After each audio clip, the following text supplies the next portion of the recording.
It was the most difficult conversation of my entire life. I was sitting across from my best friend, a man whose life I had, in fact, secretly ruined 30 years ago, and now I was finally telling him the truth. What does a person do after they have betrayed everything they claim to believe in? And how, rising from those ashes, can they hope to build a true legacy? In our youth, my friend, we'll call him David, and I had one dream. We wanted to build something that would outlast us.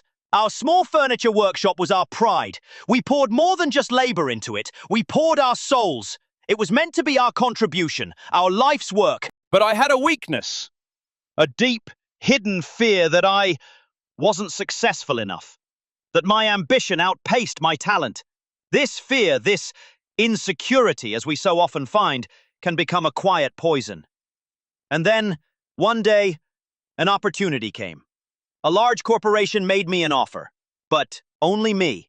They wanted to buy my share, my expertise, and offered a sum that, it seemed to me, would solve all my problems.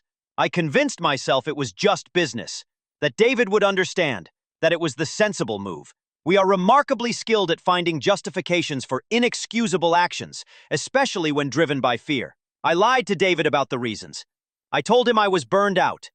I signed the papers and left. In that very moment, our shared dream, our future legacy, I betrayed it for a paycheck. In the following years, I was financially successful, but empty. Guilt is a heavy coat you can never take off, no matter how warm the room is. I had money, but I had lost my integrity. I had lost myself. And David's workshop, he couldn't keep it going alone.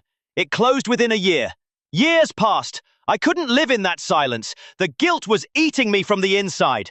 Finally, I found David. He had fallen on hard times. We sat in a small cafe, and I told him everything, from the very beginning. The pain in his eyes as he listened, that is a memory I will carry to my grave. It was a torment I had inflicted on him, 30 years ago, and right then, all over again. In that moment, I learned the main lesson. My solution to my youthful insecurity had created a far more terrible problem. It had cost me my soul.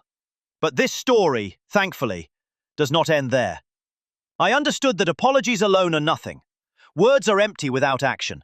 True redemption requires not just remorse, it requires sacrifice. I had to change, not just say I would change.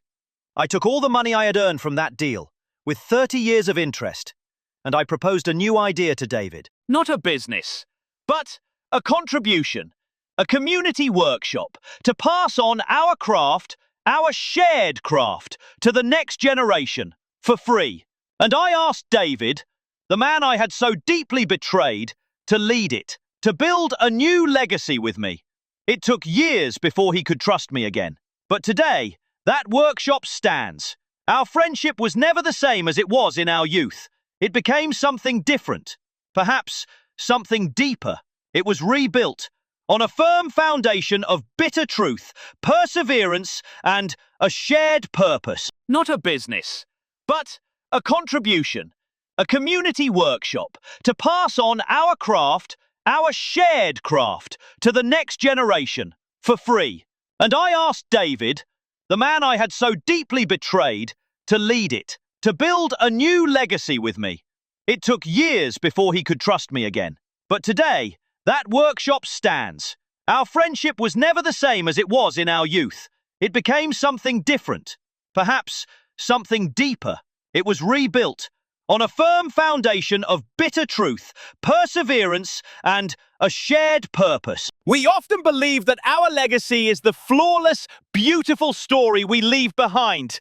But perhaps a true legacy isn't about never falling. It's about how we choose to get up, how we acknowledge and redeem our mistakes, and what contribution we make to the world after we have learned the hardest lessons.